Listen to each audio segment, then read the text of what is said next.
What's going on, guys? We have an interview here from Gamespot with the game director and general manager from Diablo 4. And in this interview, we get a lot more information about the Necromancer. We also get some really good information about some endgame systems and some more gameplay elements of Diablo 4 that I haven't really seen anywhere else. So to be honest, I'm probably just going to really skim through the Necromancer related things, and I'll probably skim over some of the questions because they're like some more personal questions that I don't really care about, and I don't really think you're going to care about. What I really want to focus on are things that they haven't really touched on in quite a while, like the Paragon stuff and some in-game dungeon things that they also talk about here too. So without further ado, let's just jump right in. Okay, so the first set of questions are all really personal questions. You know, they talk about Diablo, where do they expect to see it? They also ask, like, you know, the momentum, how have things been with you, Joe Shelley, and, you know, stuff like that. Then there's some questions here about the Necromancer, and all this stuff about the Necromancer we have covered in other videos. There are going to be more Necromancer-related videos that I will be putting out here soon, where we'll be going into even greater detail and going over more footage that a lot of people probably haven't seen yet that's related to Diablo 4. So like I said at the start, we're just going to skip over this for now. Okay, here's where we get our first important question. He says, can you elaborate on player choice a bit? You talked about customization, but speaking more broadly, that seems to be one of the core design principles for Diablo 4. What's the butterfly effect of that? So Shelley basically says here that you're going to have a lot of control over your character customization. It says you can almost think of your class selection as a job rather than a vocation, rather than a character identity defining characteristic. We still have very strong classes, and the Necromancer is a great example of that.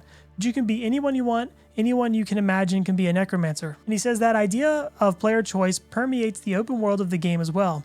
You're able to travel anywhere in the world, make decisions about what you want to do, whether you want to pursue the campaign, which is a 35-hour experience that is just brimming with story and characters that are really human and you can really connect with on an emotional level. We've worked really hard on the campaign in Diablo 4, and we're really proud of how it's developing.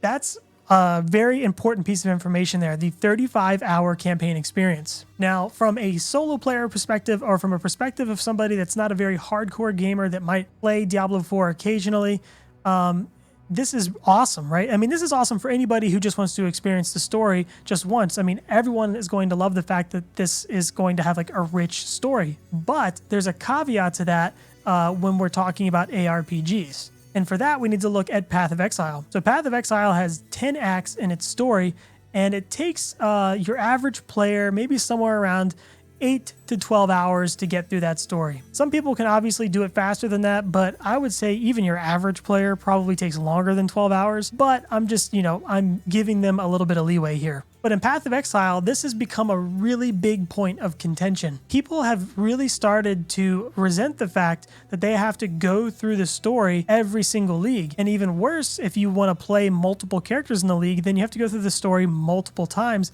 And it's a huge deterrent for a lot of people. And so lately, people have been complaining a lot. They've been asking for other ways to level. And GGG has been kind of just been brushing it off and ignoring those requests. And part of me kind of understands it to a certain extent. Like if you're playing hardcore, your character dies, there's some more weight there, right? Like, oh, well, shit, I lost all my gear.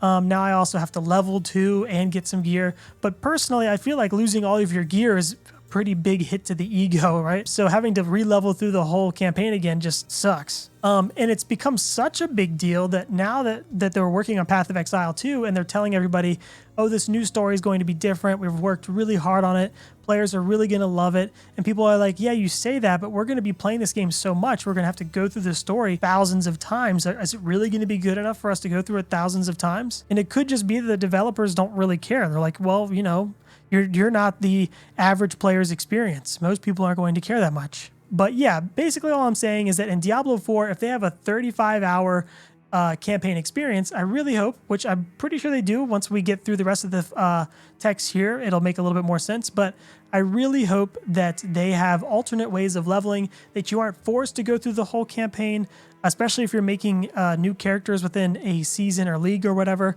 But yeah, we'll have to wait and see. Ferguson is basically saying a lot of the same things here, saying you get a lot of customization. Then you have a lot of skills that define your character, blah, blah, blah. But what he says here is really important. He says the story is non-linear, so you can choose how to play out the story. You're in a shared open world. You can choose to go exploring instead of doing the story if you want to. You can go anywhere you want within Sanctuary and go do dungeons or go do other things and take on a world boss or go do local events, so you have choice there. So yeah, he's basically saying that the world is not linear. You can go wherever, whenever you want, and you can do all sorts of things. So it sounds to me like you'll have the choice of like, okay, well, I don't want to do the campaign. I want to just level doing other things. Now, I could be wrong. You might have to do the campaign to unlock certain dungeons and to do certain things within the game. So we won't know until we get our hands on the game, but it does sound like the potential is there for you to have alternate routes to leveling. Personally, I think I would really like having the campaign or making the player go through the campaign once every league with one character, and then afterwards you can level however you want. That way, when a new league or season starts, everyone's kind of like on that same path where they have to do the same things. That way people can kind of create a sort of meta, and they can like compete against each other about how fast they can get through the campaign, you know? Okay, they ask, the next question he asks, can you talk a bit about the construction and design of the dungeons? Because there are over 100 or so. The natural question becomes, is it over 100 of the same looking dungeon reconfigured, or is it over 100 handcrafted dungeons that have meaningful reasons to be there? Shelley says that since the dungeons exist in this open world, the dungeons are actually in places in the world that you're going to explore, and that gives the dungeons a real sense of place.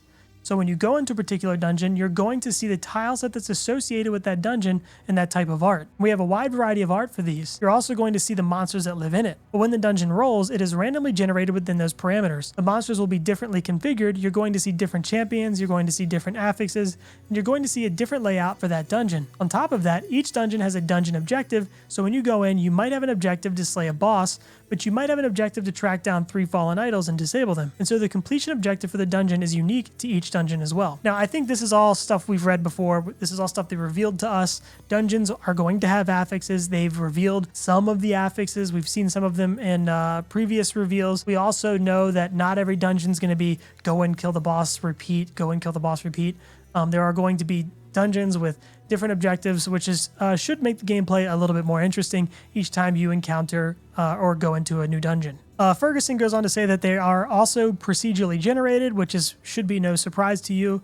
Diablo is known for their procedurally generated dungeons. And he also says not only do you have the dungeons that you're doing when you're playing through the campaign regularly for, say, new gear or a particular thing, but at the end, all of a sudden you have nightmare dungeons. And Shelley says, because the dungeons exist in the world, they're real places. So if you're doing the in-game activities where even more choice becomes available from the Whispers, the Nightmare Dungeon to the expanded Paragon system that we've revealed a little sneak peek of in the video there, you can upgrade the dungeons with these sigils to make them Nightmare Dungeons, and they become more dangerous. The additional affixes are applied to them that make the monsters more dangerous or can even give you advantages. So he talks about Whispers here. That's like, I think that's some in-game system. Activities where even more choices become available from the Whispers. I'm not entirely sure what the Whispers are. This sounds new to me. It's been a little while since I've looked at Diablo 4 in-game stuff. I've made videos on this stuff over a year ago, but the Whispers thing does not sound familiar to me. And then he talks about the Nightmare Dungeons and obviously the Paragon system, which we'll get into a little bit more here soon. But then he has the details here about upgrading the dungeons with sigils to make them Nightmare Dungeons, and they become more dangerous. So you'll have these baseline dungeons throughout the world, and then you can upgrade them to Nightmare Dungeons, which in my eyes is kind of like having white maps in Path of Exile and then going to yellow or red maps, right? And you can do that in PoE by socketing your map. You can start off with like these tiers of maps that go up like 1, 2, 3, 4, 5, 6, 7, 10, whatever in Path of Exile, but eventually you can have your atlas be all tier 16 maps if you have all these gems or whatever socketed into the atlas. And so that's kind of what these Nightmare Dungeons make me think of. But also, yeah, these affixes being on the dungeons, the fact that they will exist is something we've known for quite a while. And he goes on to say, you'll get a wide variety of sigils with all kinds of different affixes on them. So there's once again player choice in which sigils you want to do, and if you get a sigil that is for a dungeon that you don't think is well suited to your class, you just skip that one, do a different one. And in Diablo 4, if they allow you to trade, it might be kind of nice to trade those with other players. Or maybe you group up with a friend that is better suited to handling those dungeons, and maybe you can play more of a support role while you guys run through that dungeon together. This is something I have talked about previously in one of my in-game videos where, you know, a player might look at a dungeon with some affixes and be like, this is not really well suited for me.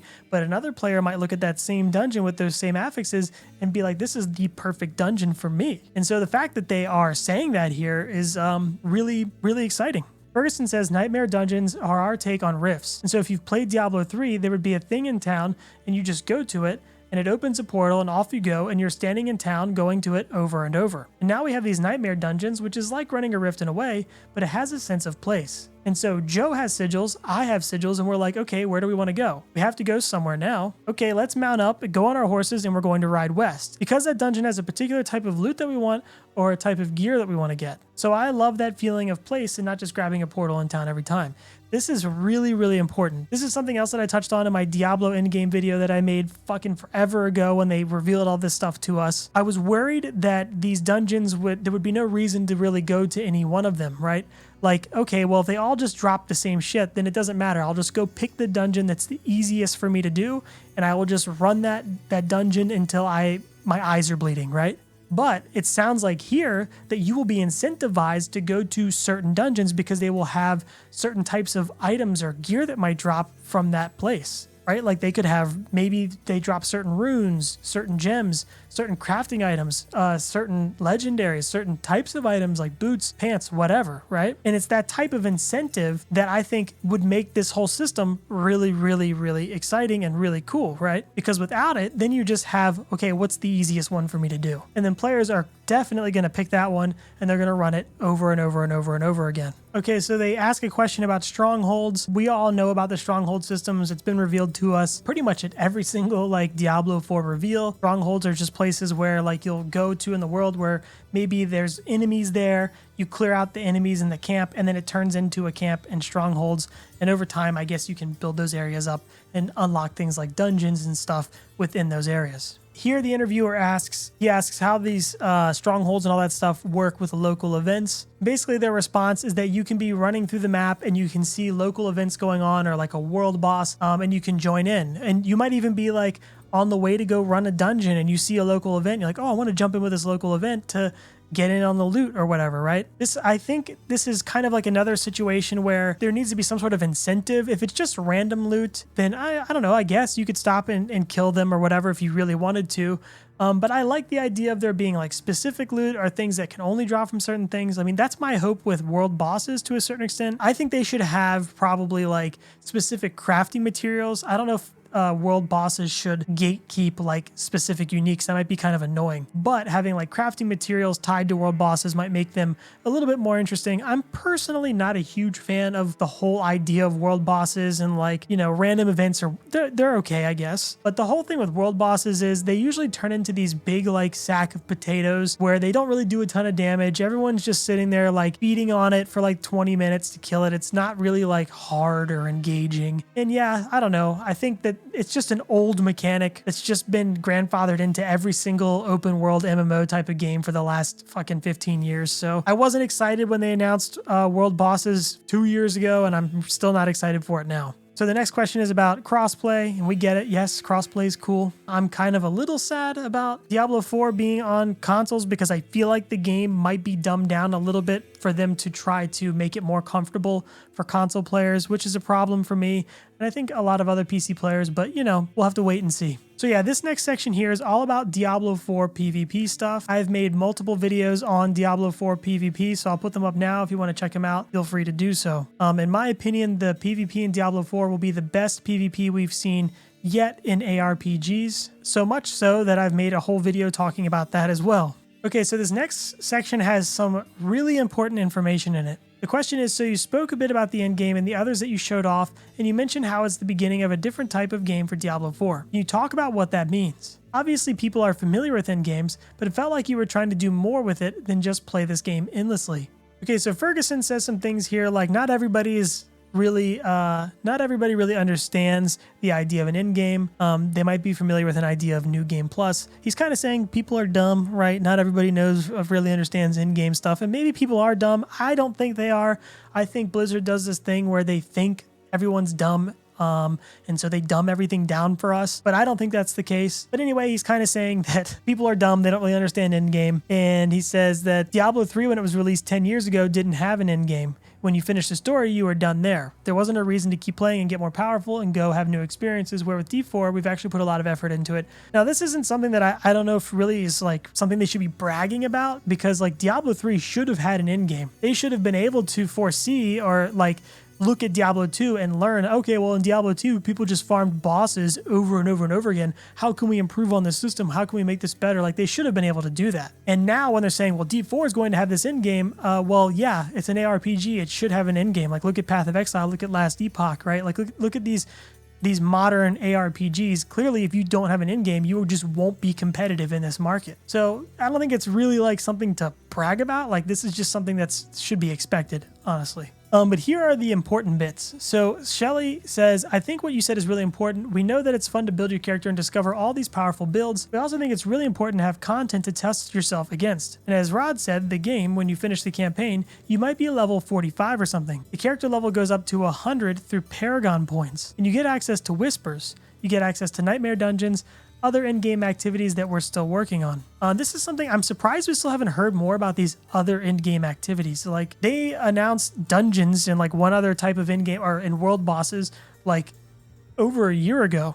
And they were like, there's going to be other in-game activities. We haven't heard anything else yet. And this is the type of thing when they talk about, we want to be more transparent with the player base. We want more feedback with Diablo 4. Well, if you want more feedback, then give us more information. You know, like tell us about these other in-game systems so we can tell you, hey, these are shit. We don't want this. Or, hey, we think this is really cool. Or maybe you could do this. Like it's hard for us to give them feedback when they are being so stingy with a lot of what they're sharing with us. They really only share what is pretty much or essentially finished or done. So yeah, that's just a complaint from an old bald man. I really wish they would just share more about this stuff so we can give our feedback before they become permanent fixtures within the game. He goes on to say, we really wanted you to have a wide variety of things to do. And of course you got world tiers that are following you to step up the keep.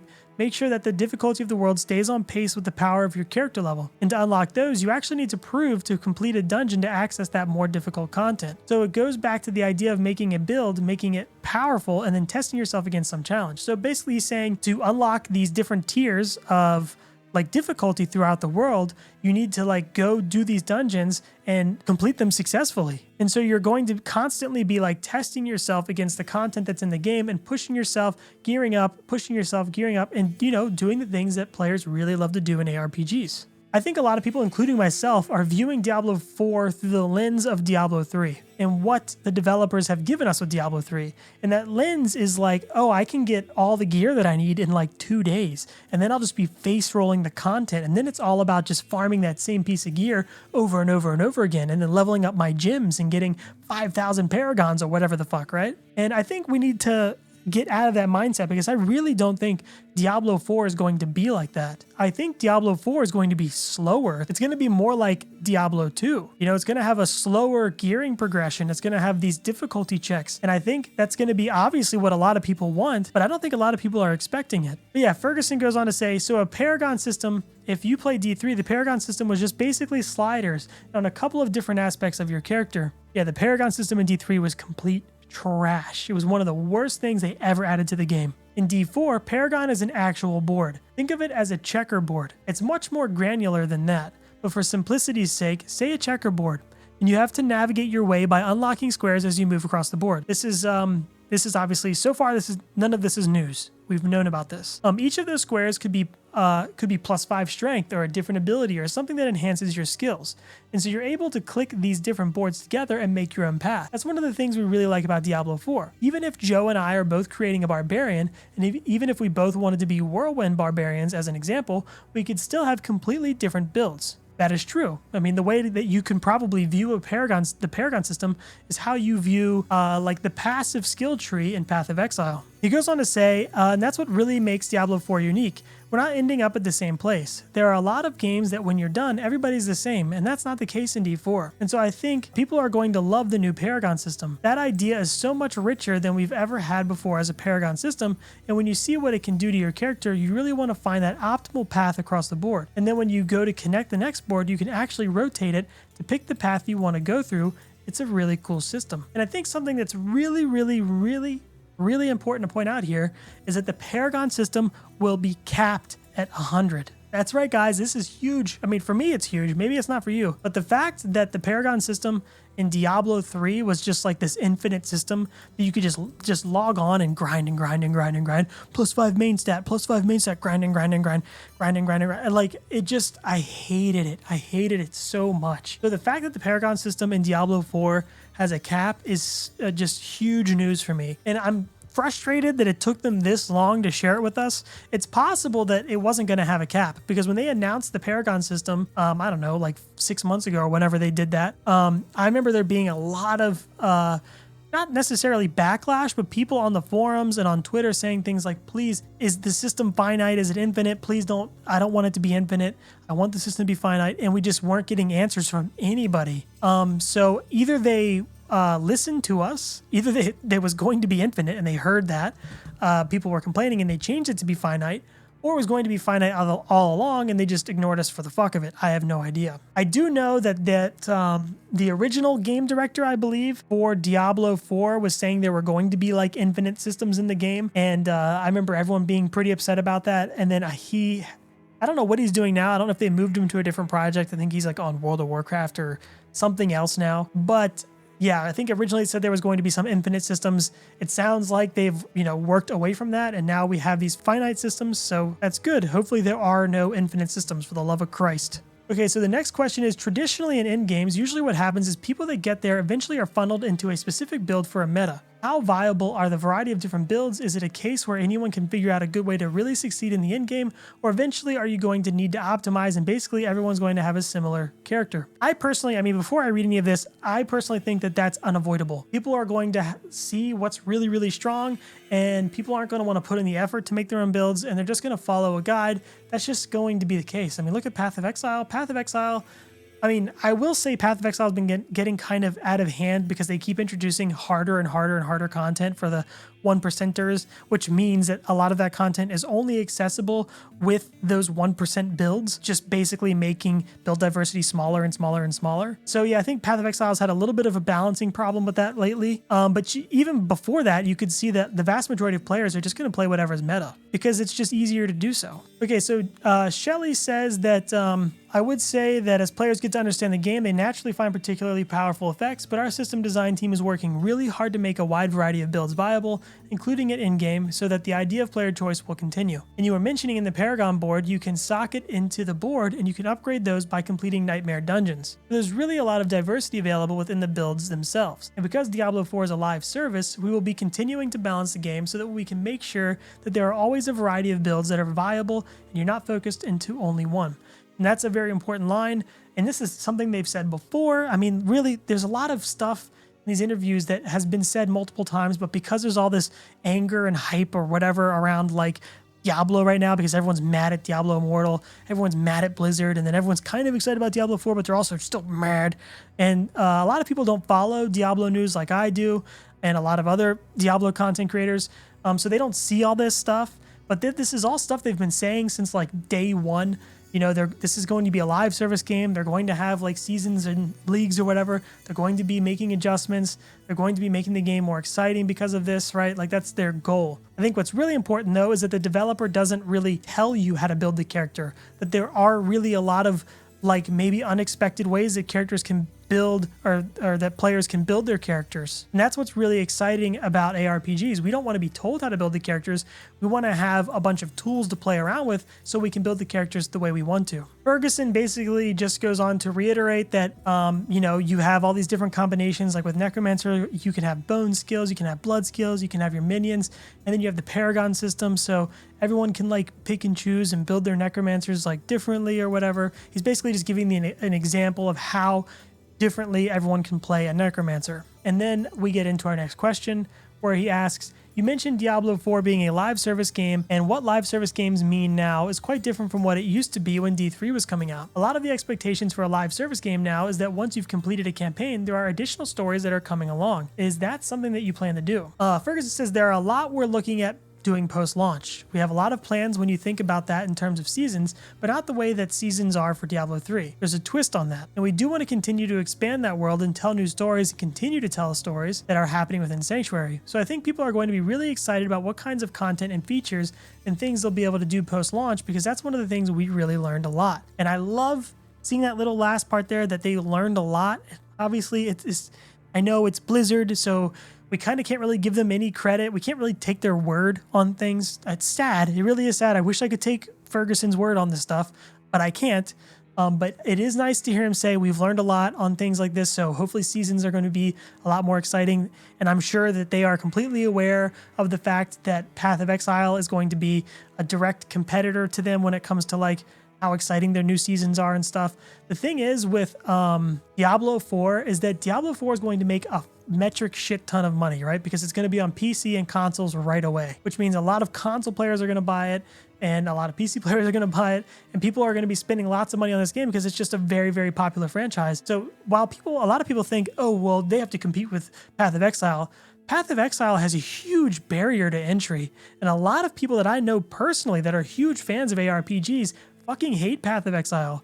They hate how overly convoluted the systems are. They hate how overly complicated everything is. They hate how long the story is. They hate pretty much everything about the game, and it's because it's just there's all these things you have to learn, and none of it's easy to learn because it's not right there in front of you, right? Like if you have something you need to learn, you have to go to 6 other websites and all this shit. So yeah, Path of Exile is a great game, but it's also a very frustrating game for a lot of people including myself, who have played lots and lots of hours in Path of Exile and still continue to play pretty much every single season, or league rather. So basically what I'm trying to say is that Diablo 4 is going to be wildly successful, and they're not really going to have to necessarily worry about Path of Exile as a competitor if they really didn't want to, right? They're going to make a lot of money regardless, is what I'm trying to say.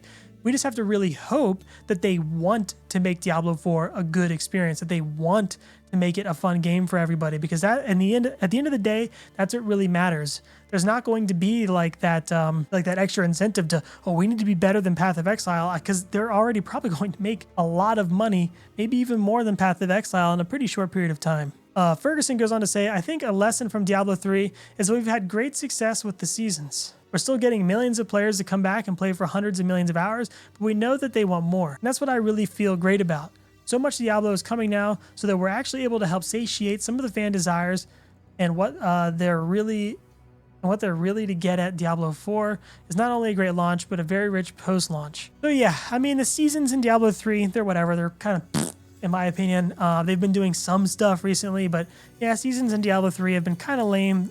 We all know Diablo 3 hasn't really seen much of shit over the last 10 years, so this doesn't mean anything to me. I don't really know what he means, like great success with seasons. I think when seasons first released, yeah, it was kind of like, this is cool, but you know, after like season 45 or whatever number we're on now, it's kind of like worn itself out at this point. Okay, the next question he asks, you mentioned lessons from Diablo 3. Is there anything else you took away from that experience? Diablo has been one hell of a journey from the start, where it was slightly controversial, then you got to a place where it was a really cool game, especially with the releases on console. But the sentiment around it was like, it's that classic thing where the first impression you make is the one that lasts. Not even the first impression, it's also just been the impression just over the last 10 years. I really wish these journalists would have like a little bit more balls sometimes, but this is still a pretty decent question.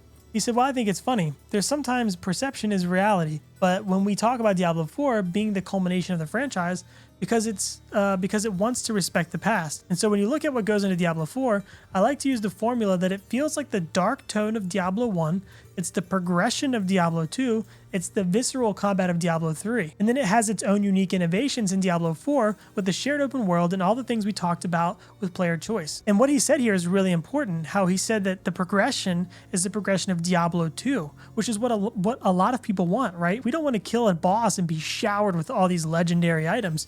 We want the progression to feel good. We want to feel like we're like micromanaging our inventory. We're like constantly swapping out for just little minute upgrades here and there as we're leveling and as we get into the end game. We don't want to feel these gigantic leaps of like, oh, I was wearing yellow items 10 seconds ago, but now I'm wearing a full set of gear and I'm doing fucking 4 billion damage. Like, that's not what we want. And it sounds like what he's describing here, that won't be the case. Once again, that's Blizzard. We can't take their word for it. Wish we could, but we can't. But, you know, I'm trying to stay positive. I like what he's saying. I think one of the things I talked about in comparison to Diablo 2 is that idea about what's intrinsic to your character and what's intrinsic to your equipment. And so you're not just changing your clothes to change your build. But I also think as part of it is some people felt like Diablo 3 might have been a little brighter than, say, the previous 2 entries. And that actually in some ways made it more accessible because over 65 million people have played it. And this is what I was saying about Diablo 4 is that the developers don't really care, right? Like we're like, oh, Diablo 3 is like, it's so bright. People hated it. They didn't like the way it looked, but look, in their eyes, it sold 65 million copies. They don't give a fuck what you think, right? It made a shitload of money. And that's exactly my point about earlier. They have to want to make good seasons. They have to want to make a good game because they're already going to be making a ton of money. He says, that's why when we talk about Return to Darkness, I think it's that notion of we're honoring the past about what do you want to see represented as a cult classic feel to it and allowing ourselves to go a little darker. I think people are going to be a little bit surprised going to D4 when they see some of these cutscenes kick in and you're like, oh, they meant it when they said Return to Darkness. Belly says, that's true. It is. It's definitely a return to darkness, and I think there are lots of ways that we've looked at lessons learned from previous games too. You know, Paragon is capped. Yes, Paragon is fucking capped. Thank God they've learned their lesson. One of the great innovations we made with legendary items, and again speaking to that idea of having multiple builds available, is that you can take legendary power off an item and move it to another item, so it really opens up the ability to customize your gear. This is something I've talked about in one of my other videos where we go over itemization in Diablo 4. I think I have 2 different videos on itemization. One of them talks more about this, another one talks more about like the defense and attack stat that we used to see on the items. But the fact that you can take a legendary power off of like boots, for instance, and then move it to, I don't know, a pair of gloves or rings is something that I think is going to open up a lot of like crazy customization, because how can you really balance that, right? Like, 'cause sometimes you might have an item in, I don't know, Path of Exile or whatever game, it could be Diablo 4, where like you have these gloves and they make your character do a ton more damage. And you're like, man, but there's these other pair of gloves. Imagine if I had the legendary power with these pair of gloves and these pair of gloves together, how crazy that would be. And in a lot of games, it's almost like they purposefully don't let you do that because they are aware of the fact that that combination would be insane together. So they put those affixes on the same type of items to avoid that problem.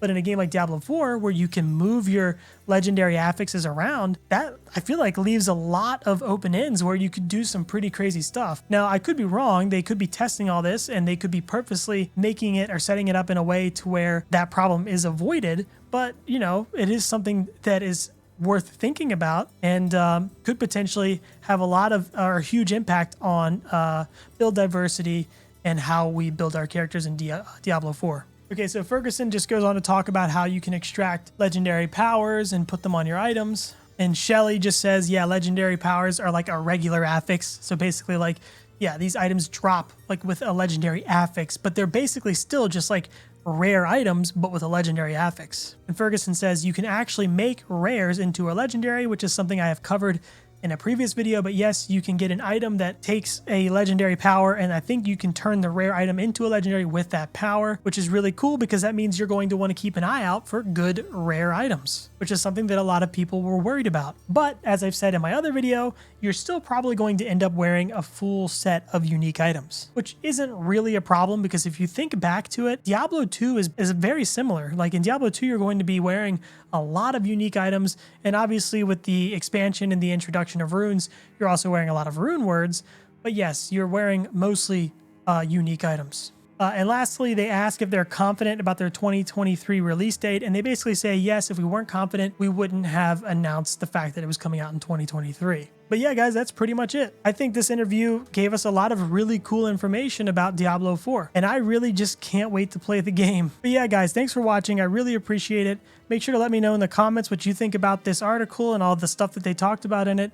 And don't forget to subscribe. See you later, dudes.